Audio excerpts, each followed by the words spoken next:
Hello again. No, I'm not in a hole. Hang on. There we are. I love this new Zen book. It's a good little computer.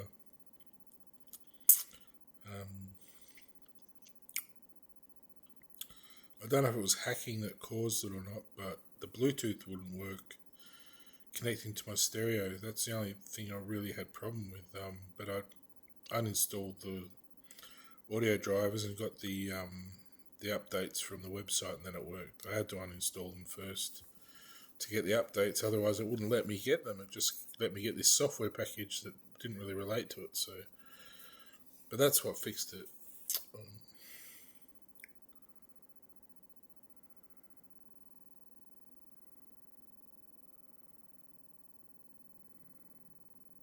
I'm not sure what to talk about tonight. I just had more food. I'm putting on weight again, sort of. Not really. But this morning I woke up and just farted all day. Like, I've been eating and then just eating overnight late, going to bed at 5 in the morning, getting up at 9, farting all day. It's not ideal, but it's all I can do when I've got no money. I just satisfy my desires with food. I just eat what I can out of the fridge, make up meals, whatever's left over. When I've got no money, it's difficult. I had $3 all week. My Telstra points was about 8,000 or something, and I earned a $10 gift card out of that. $10. So I spent it tonight on some drink and that.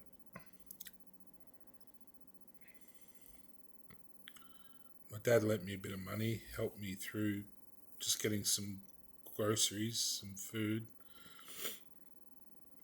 It doesn't come naturally to my personality or that kind of struggle anymore. I'm over it. I just want a decent job or a decent role to play in society where I can feel a bit of contribution to society, not just it all going unheard or unnoticed.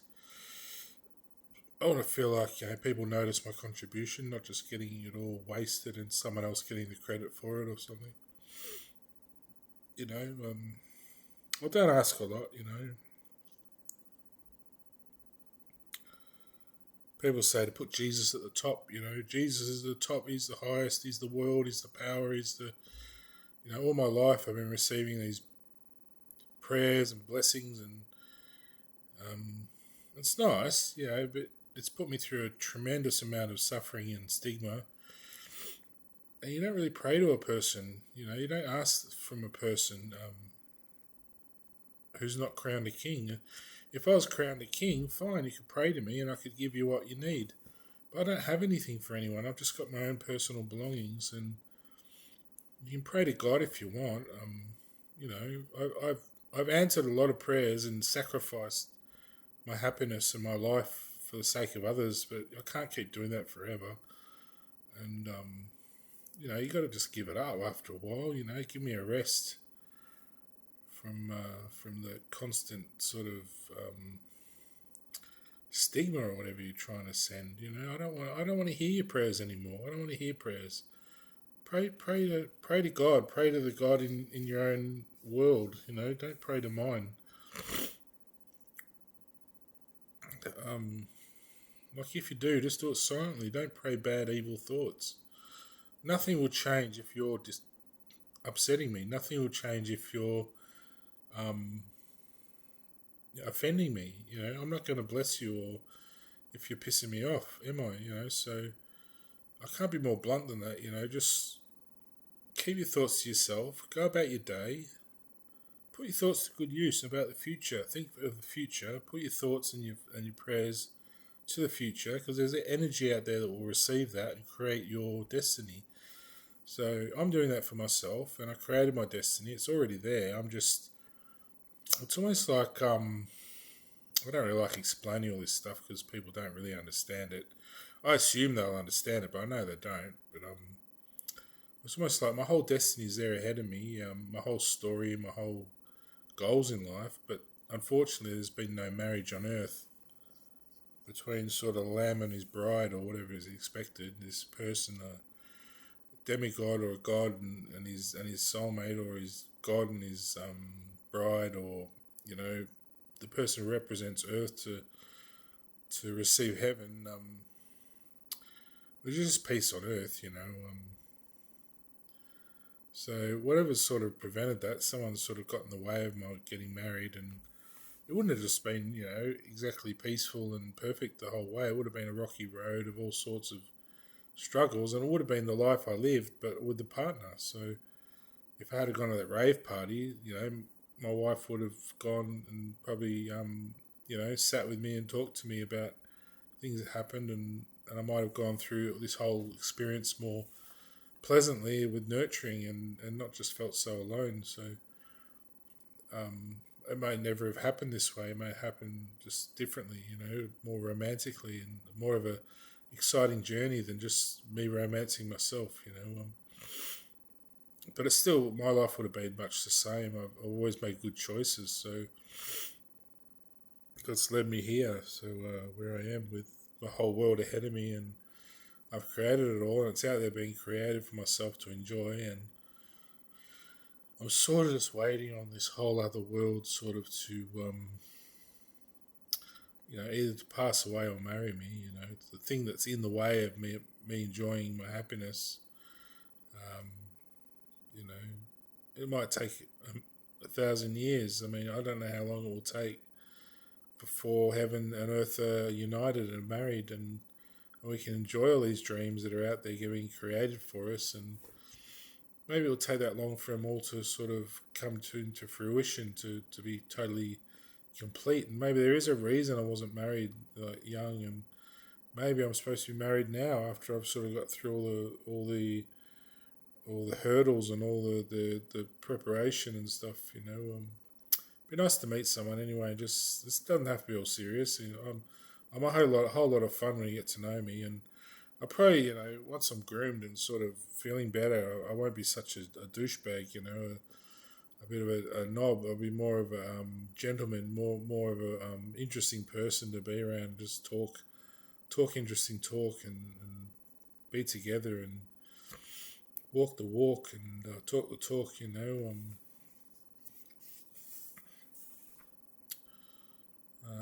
know, not that I see myself that way. That's how I imagine other people probably see me, as some kind of making stuff up for attention. But that's not what it is. I'm just expressing the love that's out there that I'm receiving. I'm expressing it. So everything I express ever since I was born really has been about love, about respecting people. Even my friends that got me in trouble, I was respecting the people that they presented. I never really tried to reject anyone or tried to turn anyone away. I always went for it, always like, yeah, let's do this, let's go and get motorbikes, let's drive to town, let's do all this stuff. Yeah, all right, let's go to a rave party, let's try these things out. Even though it turned my life upside down, I still did it, and I still went, and I value those experiences, even though it was terrifying. I see, in a way, I wanted to understand Buddha and God, and I understand the depths of suffering, to the point where you can survive it. Any worse, I wouldn't have survived it. I've been hanging from a noose and having to pull myself out of it and come down. I've been there. I've been to the point of wanting to just jump off a cliff. I've been to the point of, and I haven't done it because I've known that inside of myself is something more beautiful than death, more beautiful than life. Even it's creation. It's there's something more beautiful in me than life itself. It's the hope that life can be more than what we expect. That there is a life out there for ourselves that isn't just given to us, isn't just presented, but we can create for ourselves. And if we believe inside of ourselves that what we're creating is pure and good, and what we really want, then just go for it.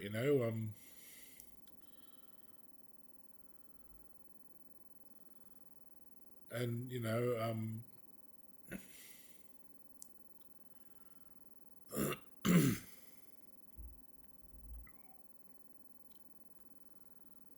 that's what stopped me from killing myself when my heart was broken over me not getting married. at that right time. It should have been a Romeo and Juliet happy ending. It was another tragedy in a way. I'm pretty sure we both survived, but um, I've thought of a lot of girls as Juliet, though, not just the one. But I do believe there is one for us in a way.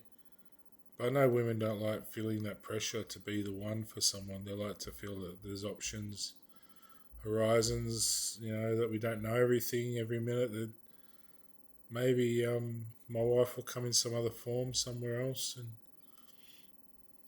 maybe my wife's already married to me. I'm just, in a way, kind of, there's just boundaries, computers, television, antenna wires, things aren't perfect. The world's not constructed perfect for us to have this perfect wedding sort of wedding train, wedding procession. It's not.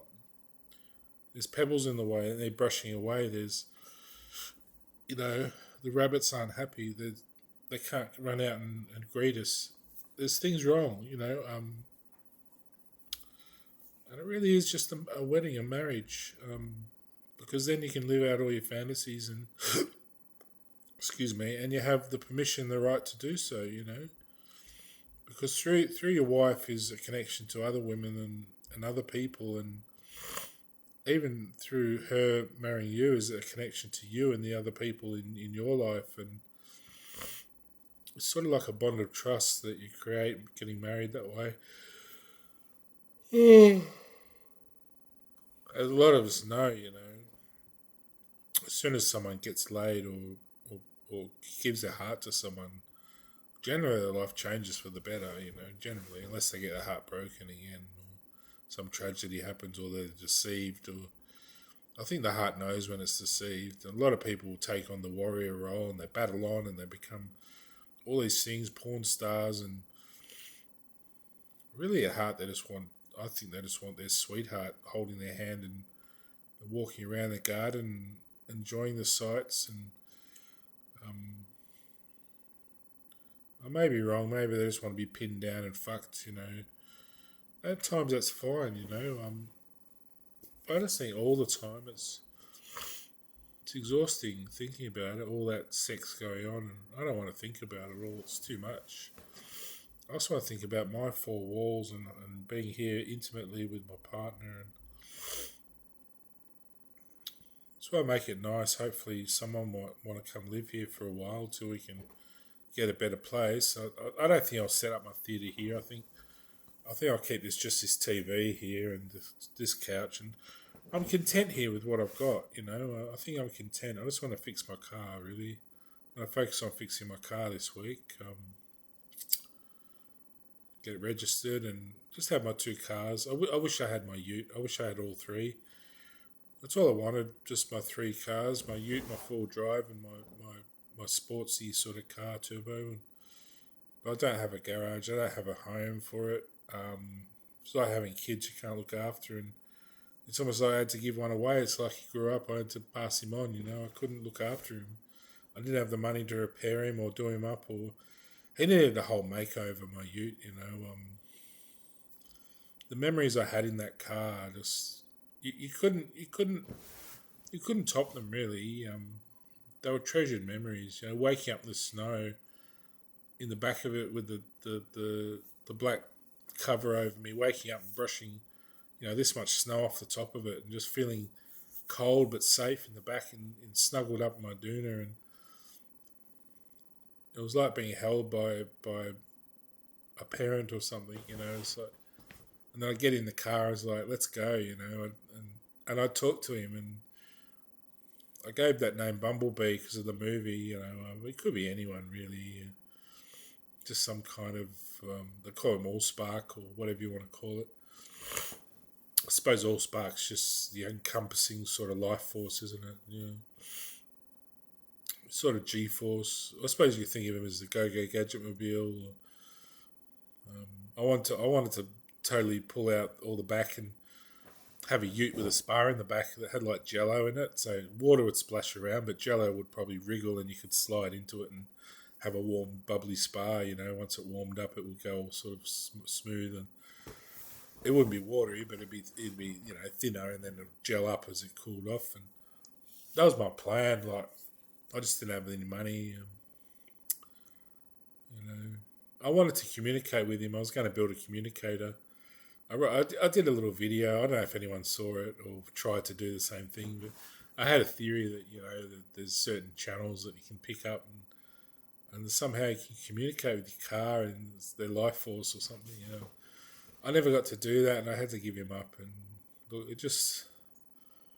I suppose I validated that really Bumblebee goes missing. He's a bit of a rogue, a bit of a forward scout, sort of the first one off, doing his own thing. And that's how I fondly remember my ute. It's just a Holden Commodore 95 or 6.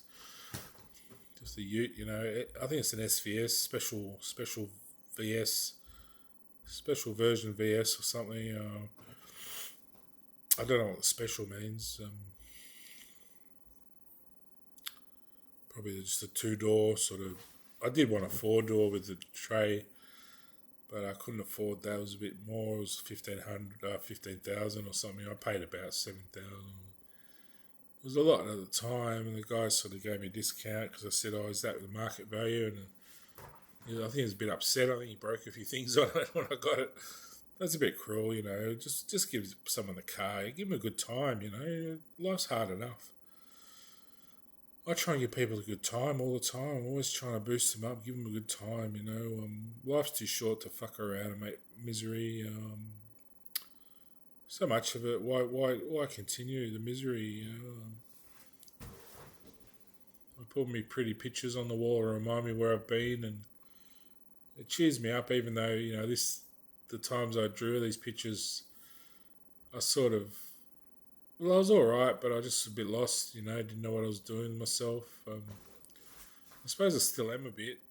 It's sort of a blessing getting this place, but in a way it's displaced, I'm sort of nowhere. I sort of validate it, saying this is my kingdom here, this is where I would have been, it helps structure my world to make me feel safe, saying this is where my castle would be. This is the room it would have been, my room in the castle here on the 4th floor, Whether that's true or not, it grounds me. It makes me feel better, I hope you understand that I'm doing everything I can to feel good and help others feel good. I can't, when I put videos online, I can't please everyone.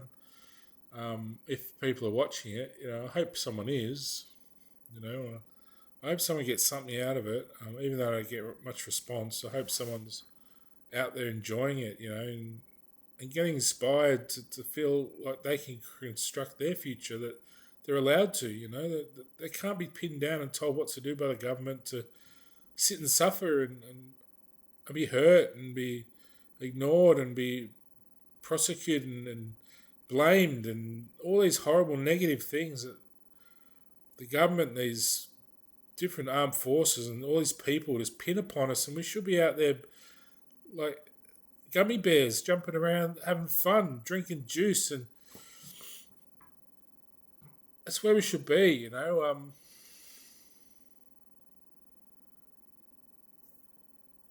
We see it inspires us on the television, makes us happy for 5 minutes, and then we're back to reality, back to the classroom, back to the work, back to the... And what are we working for? A bit of money. We don't really need it. The money's there. We can just get it. The government do the work for love, find the jobs we love doing to help the world. We're doing jobs for no reason, just for money. And the world's suffering because of it. I don't understand why people can't see that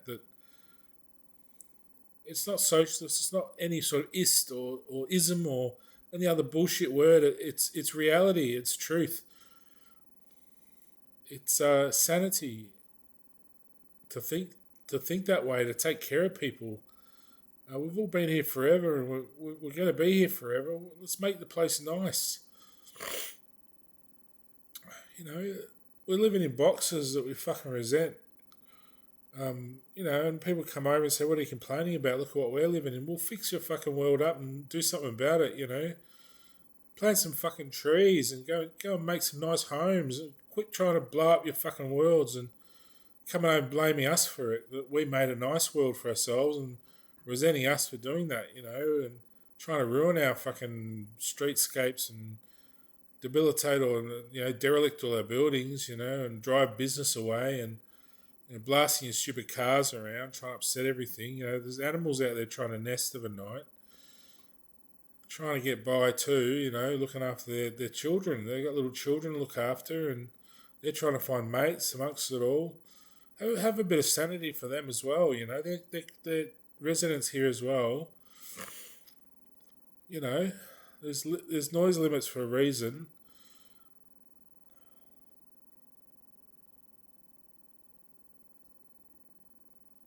I thought about something to say earlier. I can't really remember what it was, but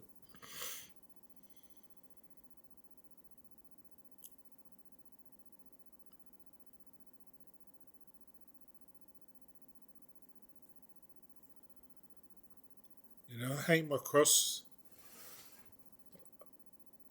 I hang my cross on the world, on heaven. I hang my cross on success, and I had it perfectly in my head what I wanted to say earlier. It's gone. Probably for a good reason. I'm not meant to say it online, but I often forget things myself. I'm sure people with Alzheimer's are just trying to forget their old life and find something new. They're told they're sick, but they're just forgetting their old life. Let them find new stuff. Take them out. Give them new horizons. They're sick of it all. Their brains are shrinking because they're fucking bored shitless. They'll recover. Let their brains shrink back to size because they've expanded with all the bullshit. Let them shrink. It's normal. Let them fill up again. It's just a sponge. It's full. It's going like that, emptying out. They're forgetting everything. You might wander around afraid, but give them some hope for God's sake. Let them fill up again. Let them go out in the world and take them out and hold their hand and they're little children again. Treat them as little children out getting well, out getting a better life. Give them some hope. Don't just tell them what's all over and just feed them up on drugs and forget about them and feed them off to a nurse to abuse them and blame them for shit in their bed. That's what little kids do. That's what they're little kids again. They're being reborn, they're born again.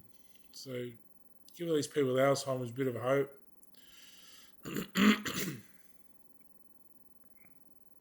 They've got to relearn their lives that they made mistakes. They're not happy with them, Let them go out and relearn. Take them back to school. Put them back in the classroom and give them something they want to learn. Don't just force it all on them. All these people have learned all this shit they didn't want.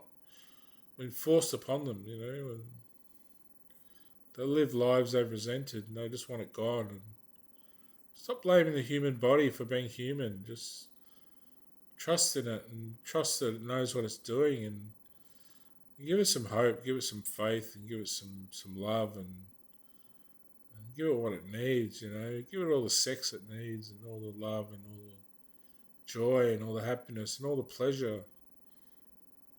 Don't deny people pleasure.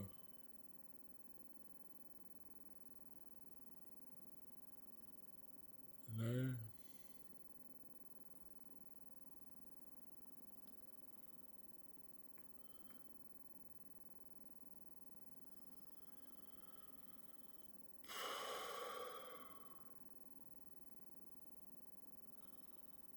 Yeah, I had one vodka tonight. I had one vodka. It was a big one with some Basciata. I haven't even finished it, but that's not what it is. It's empty promises. Sick of empty promises. Yeah, we'll do that. Yeah, we'll do this for you. Yeah, we'll do. Yeah, we'll. Never happens. And it's stuff that you shouldn't have to expect. It should just be there. It should just be done. The work should be done. It should be out to the next thing. Not moping around, just getting beaten up, but getting stripped bare of all that we value and stolen and given to someone else. Um, Why don't we have the right to have some downtime, time to reflect and recover and heal? And why can't we have that time and not be persecuted and stigmatized and berated and rejected? Why can't we have some downtime? Other people break a leg, they get downtime. Why can't we have that who have emotional distress, of losing our wife, our family, um, our ego and our life we had, and we really have it still. It's still there. It's just we've lost the connection to the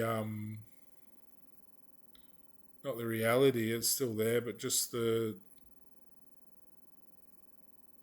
learning of what we are.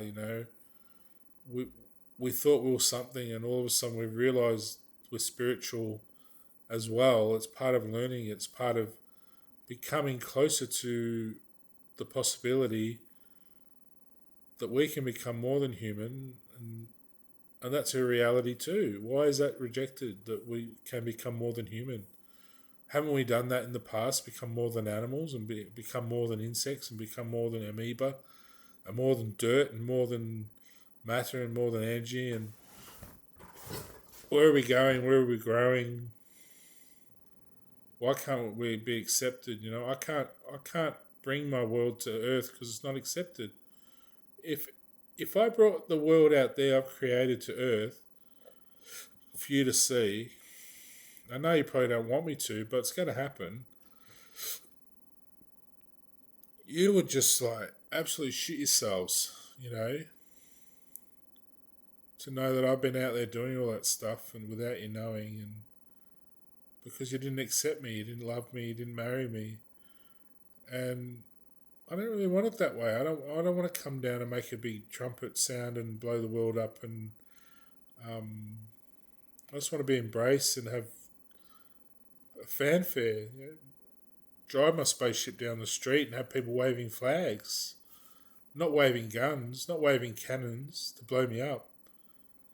Um, the person who invented the TV, we embrace and we say, great, because we accepted them. It was magic at the time.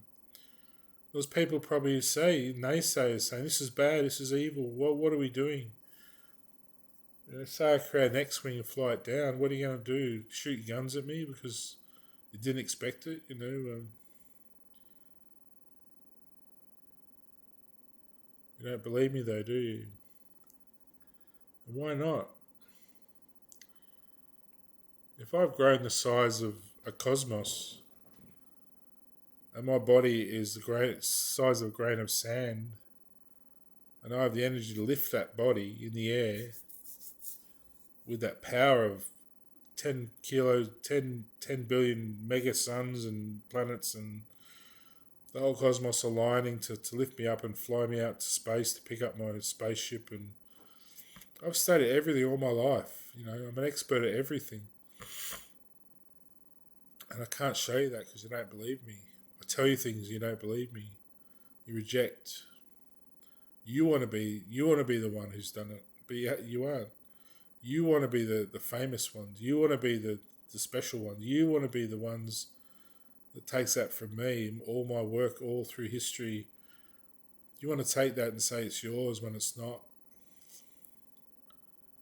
And I'm willing to share it with you, but you don't believe me.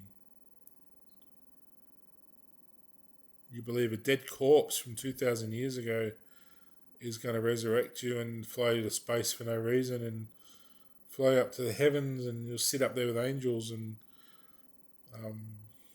I know what the angels are doing, They ain't sitting on clouds. They're working hard. They're doing a lot of, they've mastered their bodies. The body's a work machine, It's a love. Love is work too, and so is caring. And you can't have a family without work. How can you expect to just sit there and do nothing as an angel in a cloud when you have a family to care for, and people, and it all takes work, and the whole universe is work and energy, and it's the people that accept that, the ones that make it to heaven, the ones that work well, and the ones that are perfect, because they don't make mistakes. You can't have mistakes in heaven, you can't have these mistakes. That's why these people get accepted and go to heaven. I've never made a mistake. I'm perfect, so There's no mistakes really when you're perfect. The mistakes you make are made up for because they don't cause any problems, and they're easily made up for in the second, the moment they happen. It's almost like they're made up for before you do them. It's almost like preparing the way before the accident happens, so it prevents it. It's preventative. So I've thought ahead 8 months. So when I do something now, I've thought about every avenue that can go wrong, so I do everything right. That's the righteousness. That's the right person. That's the being the right one. It doesn't matter who I am. Jesus is a name of a guy who said he was a God, a son of God. Who cares? He's gone. He's gone. That person's gone. It's no longer. It's like saying, a town that's no longer there. Come save me, town. It's no longer there. It's gone. I want to go buy bread from some town somewhere that no longer exists. We'll go sit in a paddock and imagine it till it does, and maybe you'll realise that it doesn't depend on you, It's not dependent on you. You're just a person that needs to wake up and think about your own future, Jesus has done his. He's gone. He's out enjoying something. It may be me. It may be someone else. I don't talk about it personally anymore because I don't want anyone to know the truth, because I know the truth, but I don't want people hearing it.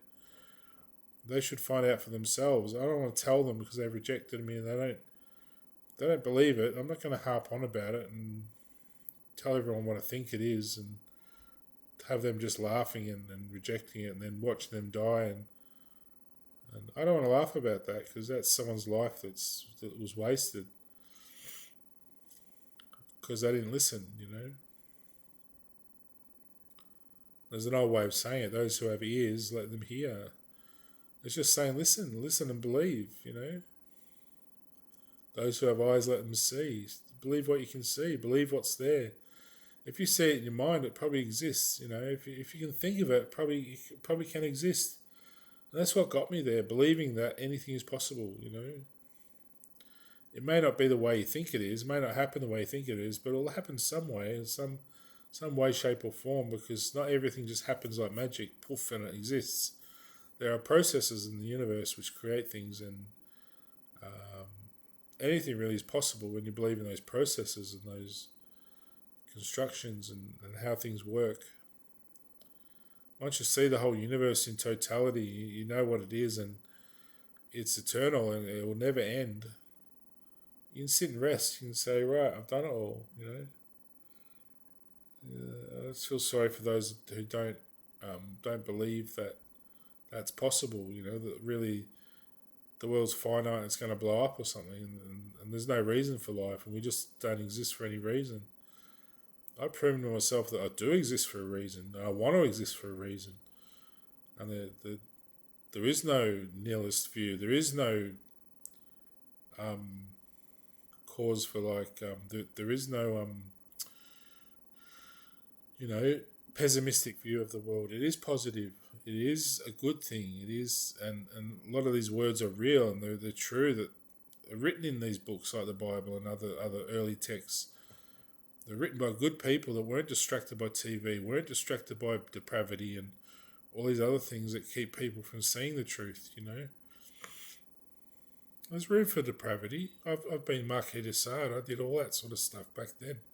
I did everything they're doing today back then. I was the first one to do it as Marquis de Sade. I did pornography. I did everything you could possibly think of with the human body. I cut it up. I did everything.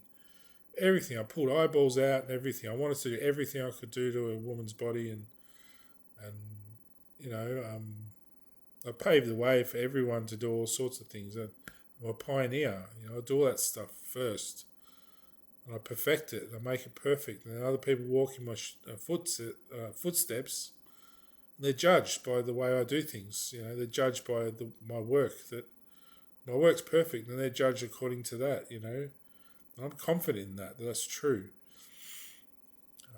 No one's ever stood up to what I did as Marquis de Sade, as the things I did back then. No one has ever stacked up to that perfection. They've always come short. And that's just the way they are, Even the angels came short. They had to be angels. They couldn't be me, and that's because I'm me. I'm that person, and that's the person I am. So, to me, it's all perfect, and to you, your life might be perfect, but to me, it's imperfect because I'm comparing it to me. So that's a perspective that I have that you don't have to share. You can have your own perfection or imperfection or whatever you want. You know,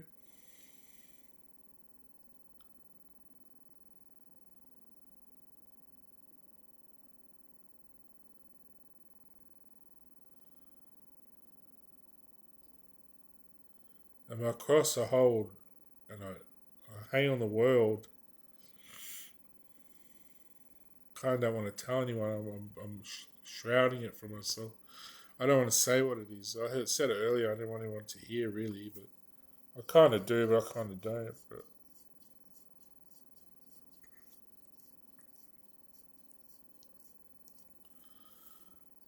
it's the work I've done, and um, you can't compare that work to anyone else or anything else.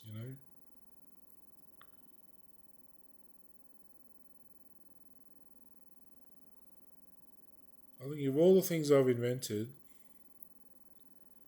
I was always about 1,000 years ahead of everyone else.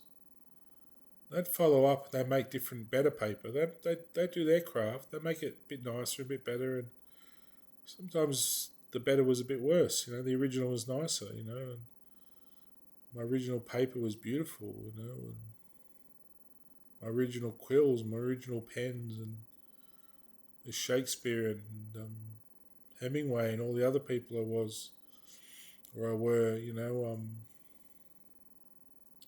Something I used to do with Shakespeare. I'd mix the words up instead of saying. I remember I used to sit like a bit like Mozart. I used to sit in the garden a lot and associate with nature because that's reality on Earth. Earth is nature. It's nature. Unless you have buildings around, it's just all nature. I used to sit and look at nature and the animals and imagine what they were saying. That's basically what Shakespeare is. It's how I imagine I would talk if I was an animal. I wouldn't understand the words properly, and I'd hear the ducks and the geese talking, and even the foxes and all the characters I imagine were the Shakespearean characters, and it's like that character. I can't think of his name right now. Nook or Hook or what is it? A Summer Night's Dream. I think it was from. I put all that stuff out of my mind. It's not all available like this. Rook, is it Rook? I can't think of it right now. There's a character in that which is how I imagine.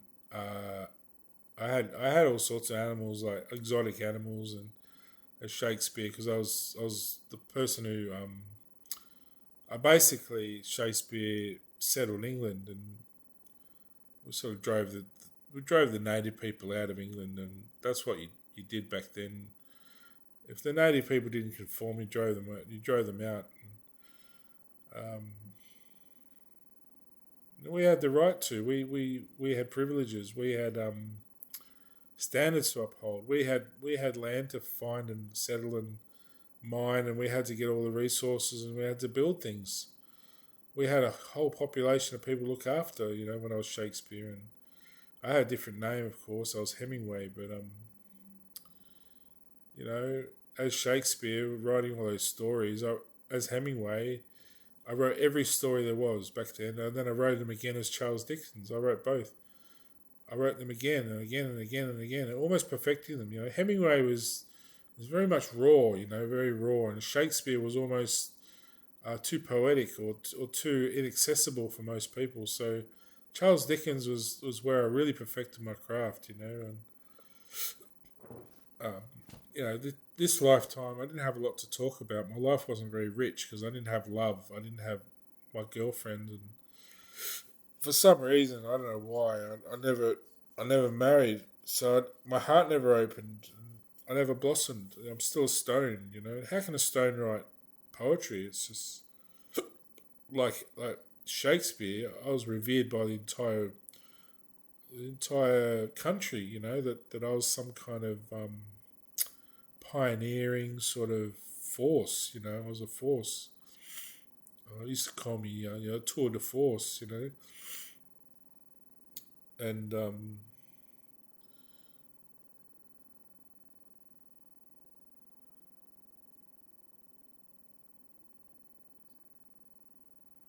can't remember those characters. They had funny names. And I can't think of them right now. Sorry, Rook or Took or Hook or something.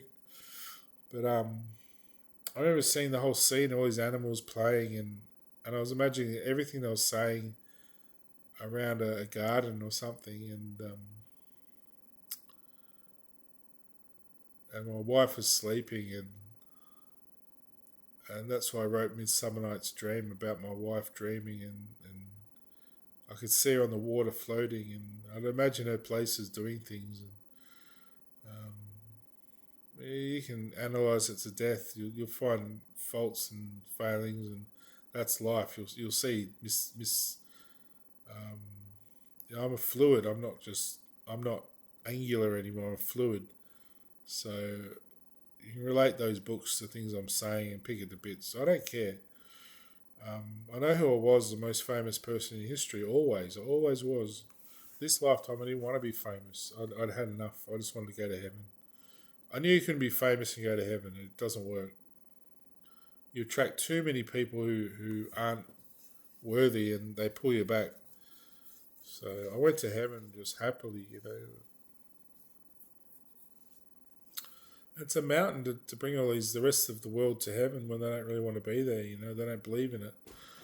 So if you don't believe in it, the earth will never see it. They'll see dribs and drabs, and they'll get shocks, and they'll be surprised, and they might just be sitting there one day and see Pennywise the clown in their front yard, and he might just walk over and decapitate you or something. It won't be me. It'll just be the heaven that comes down to be misunderstood by you.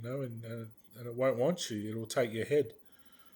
So it's good to believe in it. That's someone's heaven, that Pennywise, and he'll go off and try and find that person that loves him. Whether it's me or someone else, and I'll probably end up being his best mate. Because I understand him, and I want to be with him. We'll sit at the bar down the pub and have a good fucking time. And anyone else who walks past doesn't believe in heaven, he'll probably just take them and drop them down a sewer drain or something.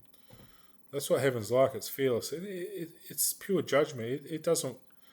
It knows what the earth needs. Heaven. It founded the earth. Earth was created for heaven to exist. For our dreams to exist. That's why we're here. So that's why I hang my cross on, my dreams and my hopes and dreams and the things that I want for the future, and my fantasies coming true. And anyone denies that, people like Pennywise, all these other people that come from heaven one day.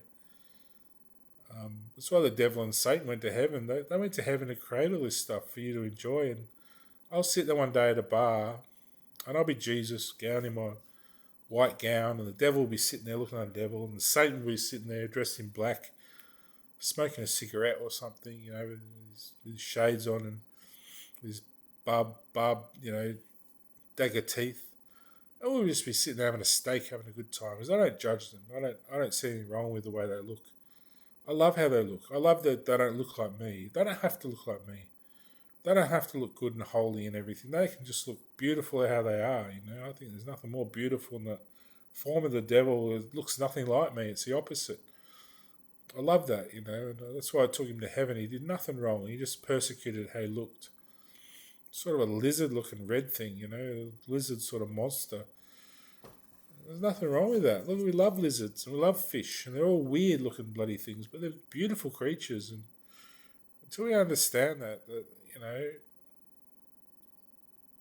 life is crass and crude and cruel, and there's racism and there's anger and there's sexism, but it's all good. It's all good stuff. Just love it and just say, I love racism. I love that we're all different.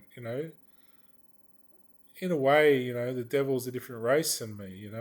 I'm Christ, and the devil's the devil, and he's a different race. And I love that. And I'll call him a fat, ugly red prick, and he'll probably just laugh and say, "You stupid, good little two shoes wanker, like, we'll just have a good time, and then Satan will say, you're all fucking cocksuckers, and I'll laugh and throw a fucking beer in his face or something, and he'll probably try and wrestle me or something, like, Satan's like that. He's pure evil, but in a good way, It's almost like he's pure magic, Satan is beautiful, satin hair and beautiful eyes, piercing eyes. His eyes are white with black pinpricks. They're beautiful looking things. They're just like dishes, big white dishes with pinpricks. You know the way you draw cartoons like my fish up there? They're like that, big black pinpricks. And they're like those contacts you put in your eyes that you're terrified of, He'll probably change them all for you, look like red, bloodshotted eyes at you. And it's not just that. There's angels, there's heaven, there's beautiful things. But I just wanted them to feel safe and happy. They've never felt safe and happy ever. They've always been persecuted, those two beings. And there's many others like them are saved and they're happy in heaven.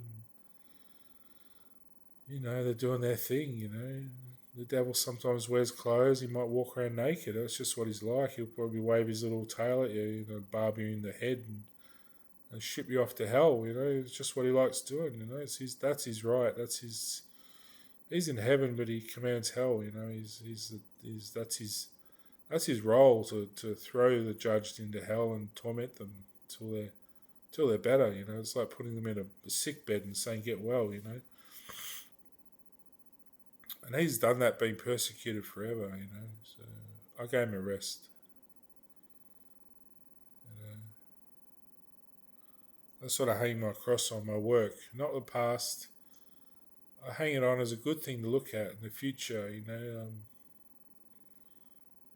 I take that burden off myself and I hang it up on the world and I say, there it is, That's what I did, and I did it for you. And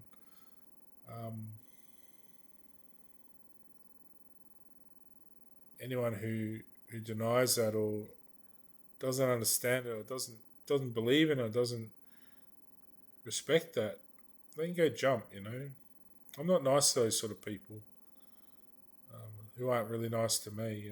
I'm nice to people who are nice to me. Other people I just ignore. I don't want to know them if they're not nice to me.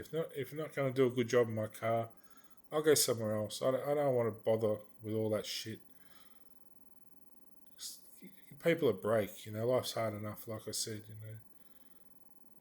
Just do a good job, and in the end it's better for everyone, and I'll reward you one day. I'll say, I remember you. You made me happy, and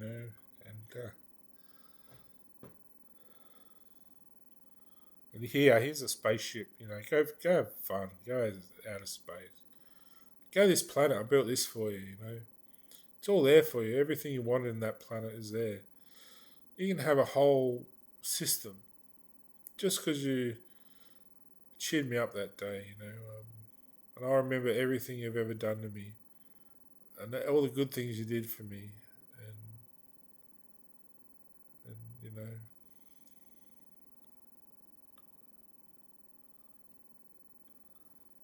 and they say there's no tears in heaven. It's quite true. There are no tear ducts. There's no tears, but you can feel emotion. You can feel sad. And I went there one night. I'd had a few drinks, and I flew up to heaven one night, and I sat in my spaceship, a bit distraught. I was a bit distraught. But things weren't going to work out the way I thought, and I came back okay. I just need that time to myself. I wasn't crying. I was just dismayed. Things go on so long, and you think something's going to change, something's going to click in someone's mind, and they'll see the light. They'll see that it's good, like I did. I discovered humanity that way. I discovered I could grow eyes. I was just a worm. I was just this thing floating through space, and I grew eyes and a mouth. And I learned to eat, and I learned to see, and I learned to shit, and I learned to wriggle and whir, grow arms and legs, and we're all just created from worms and things before worms, and worms are probably one of the most primitive things that are still alive that you can still just pick up in your hand. other things are too small that we come from, Yeah. Anyway, I'll leave it there. That's 50 minutes. I hope you enjoyed that. I hope you get something out of it, just throw it at the wall and say, damn you, you're an idiot. It's not true, all this sort of rubbish. Think about your heaven and what you want. And don't worry about me. I'm just reminding you what's important.